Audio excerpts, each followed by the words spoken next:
दुर्दैवाने 2च वर्षापूर्वी या नाट्यगृहाला आग लागली। त्यावेळी खरं म्हणजे आम्ही सगळेच या ठिकाणी होतो आणि आमचे उपमुख्यमंत्री अजितदादा पवार यांनी तात्काळ त्या ठिकाणी भेट दिली आणि मंत्रिमंडळात आम्हाला सर्वांना सांगितलं की कोल्हापूरचं वैभव हे नाट्यगृह आहे। कोल्हापूरकरांचं प्रचंड प्रेम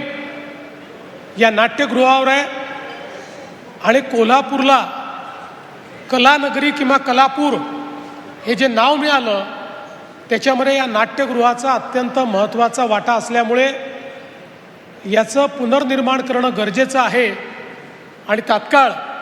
25 कोटी रुपये हे त्या ठिकाणी आपण त्याकरता दिले। मी महानगरपालिका आणि सर्व अधिकारी, कॉन्ट्रॅक्टर, आर्किटेक्ट सगळ्यांचं मनापासून अभिनंदन करतो। अतिशय सुंदर असं रेस्टोरेशन त्याचं करण्यात आलेलं आहे।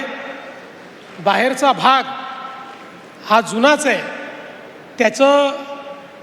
जे सौंदर्य आहे ते तसंच ठेवण्यात आलेलं आहे, हेरिटेज व्हॅल्यू तशीच ठेवण्यात आली आहे आणि आतमध्ये अतिशय सुंदर अशा प्रकारचं हे नाट्यगृह या ठिकाणी तयार करण्यात आलेलं आहे। खरं म्हणजे या नाट्यगृहाने अनेक महान कलावंतांना या ठिकाणी बघितलं आणि संगीत असेल, शास्त्रीय संगीत असेल, लोकनाट्य असेल, लावणी, पोवाडा, तमाशा, दशावतार अशा वेगवेगळ्या गोष्टी जो आपल्या संस्कृतीचा एक अत्यंत महत्त्वाचा हिस्सा आहे, त्या सगळ्या गोष्टी या नाट्यगृहाच्या माध्यमातून आपण त्या ठिकाणी पाहिल्या। खरं म्हणजे आमची नाट्य चळवळ असेल किंवा या ठिकाणी रंगभूमी असेल किंवा चित्रपट असेल, या प्रत्येक गोष्टीमध्ये खरं म्हणजे आपल्या कोल्हापूरचं एक फार मोठं योगदान या ठिकाणी आहे। बाबूराव पेंटर आणि भालजी पेंढारकर यांनी कोल्हापूरला जी ओळख दिली आणि विशेषतः व्ही शांताराम यांचा देखील सुरुवातीचा जो सगळा काळ आहे तो या कोल्हापुरामध्येच त्या ठिकाणी गेला। पंडित विष्णू पलुस्कर, दिगंबर पलुस्कर, सुधीर उर्फ बाबूजी फडके, सुरेश वाडकर, वामनराव सडोलीकर असे अनेक दिग्गज गायक हे याच कोल्हापुरातले, पिराजीराव सरनाईक, अरुण सरनाईक, रमेश देव हे कलावंत याच कोल्हापुरातले आणि भारताला पहिल्यांदा ऑस्कर मिळवून देणाऱ्या वेशभूषाकार भानू अथय्या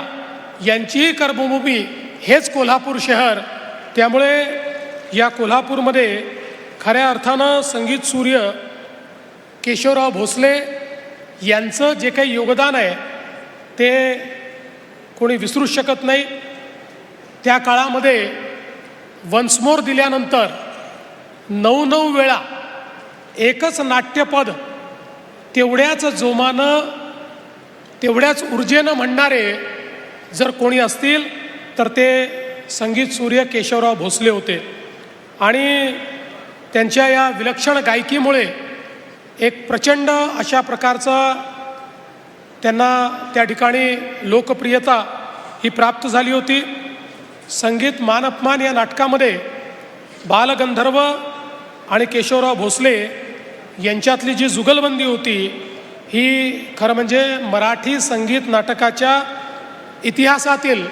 एक मर्मबंधाची ठेव आहे असं आपण सगळे समजतो आणि म्हणूनच या ठिकाणी हे सभागृह कदाचित छोटं असेल, आता त्याचं काही अजून थोडं पार्किंगची व्यवस्था, थोडं विस्तारीकरण करण्याची मागणी देखील येते आहे, पण मला असं वाटतं की याला ऐतिहासिक आणि वारसा मूल्य हे इतकं जास्त आहे आणि मला असं वाटतं की एक प्रकारे कोल्हापूरच नाही तर संपूर्ण महाराष्ट्राचा एक मानबिंदू म्हणून या थिएटरकडे आपण सगळे बघतो आणि म्हणून त्याचं अतिशय सुंदर